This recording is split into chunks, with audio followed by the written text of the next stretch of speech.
سلام، طاهری سفر هستم و با اخبار امروز جمعه 17 ایول همراه شما.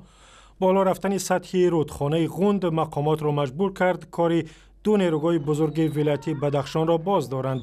شرکت پامیر انرژی روز 17 ایول گفت کار نیروگاه‌های پامیر و خاروخ به سبب‌های امنیتی موقتا قطع شد و از این سبب ساکنان مرکز بدخشان و 4 ناحیه دیگری ولایت برق ندارند. مؤسسه‌های امدادی میگویند در نتیجه از سایل‌هایش بیرون شدن آبی غوند 25 خانه ویران شده است و چاروای مردم تلف یافته و کشتزارهایشان نیز از بین رفتند. بالاروی حرارت در بدخشان که در مرکز آن به 35 درجه رسید سبب با سرعت آب شدن پیریخ‌ها و بالا رفتن سطح آب رودخانه‌ها در این ولایت کوهستانی تاجیکستان شده است. امروز در سراسر تاجیکستان عید فیتر را تجلیل کردند. صدها نفر از ساکنان دوشنبه روز 17 ایول برای عبادت عیدانه در مسجد جامع مرکزی پایتخت جمع آمدند. قبل از نماز عید یکی از نمایندگان حکومتی شهر دوشنبه نمازگزاران را تبریک گفت و عین زمان از آن اظهار تشویش کرد که ناآرامی‌ها در خاورمیانه می‌تواند به وضع تاجیکستان تأثیر گذارد.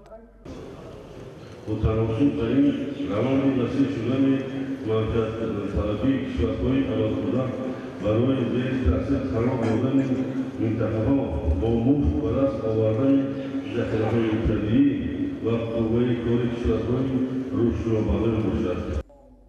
در نماز عیدانه امساله در مسجد یعقوب چرخی در دوشنبه تعداد نمازگزاران نظر به سالهای گذشته کمتر بود، از بس که در تاجیکستان امسال رمضان 29 روز ادامه کرد. در این زمینه بعضی بحث‌ها در میان روحانیان و جامعه سر زد.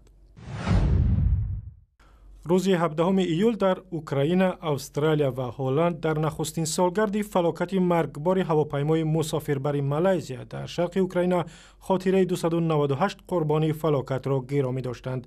در هواپیمای بوئینگ شرکت مالزیا ایرلاینز که آن را سرنگون کردند اکثرا شهروندان هلند کشته شدند. عین زمان تلویزیون استرالیا نوار ویدیویی را از محل حادثه نشان داد که بعدی آمدن به محل سقوط جدایی طلبان طرفدار روسیه در اوکراین از آن به حیرت می‌افتند که هواپیما مسافربر است. جدایی طلبان میگویند هواپیما را نیروهای اوکراین زدند، ولی کیف میگوید جدایی طلبان هواپیما را سقوط دادند. مقامات رسمی تاجیکستان میگویند مهاجرت کاری تاجیکان به روسیه امسال کمتر شده است و سببش هم سخت شدن مقررات کار و مهاجرت به روسیه است. سومنگل تقازاده وزیر مهنت و مهاجرت و شغل اهالی روز 16 ایول در نشست خبری در دوشنبه گفت در مدت 6 ماه امسال بیش از 336 هزار شهروندان تاجیکستان برای کار به خارج رفتند که نظر به همین دوره سال گذشته 10 هزار نفر کمتر است. صدها هزار از حق بازگشت به روسیه محروم شدند و وزارت میگوید سعی دارد برای آنها کار پیدا کند.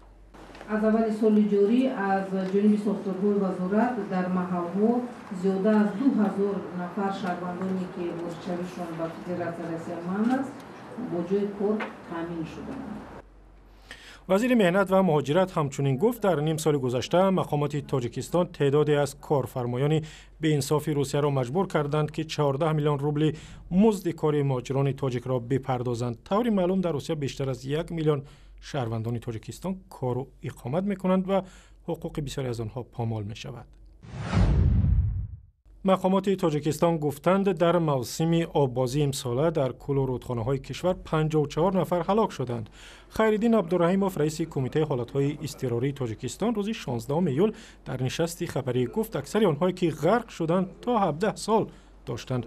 او از توجه کم به امنیت هنگام شنا اظهار نگرانی کرد. رئیس کمیته این زمان گفت ساکنان دوشنبه به سحر و جادو باور کرده بعضی کارهایی کردند که برای امنیت شهروندان خطرناک است. وقتی یک حادثه شد ما گفتیم که یارو دیگر گفتیم از یارو دروازه خلف بستگی خلف مقام کردگی کلوش کردگی اینجا سطیل برو خیلی شهر خطیبیده هم روز دارم بجای خلف خیلی چقدر خلف کلو باشه اگر سخت بسته باشه کلو کرد مایده باشه مایده یا کی بگیرد خلوطی فاقوله بگیرد. معلوم نیست این قلف و کلیدها بختی کسی را باز کردند یا از دیگری را بستند، اما به شک زندگی چندین نفر را در خطر گذاشتند و اخباری از این هم بیشتر در وبسایت رادیو آزادی.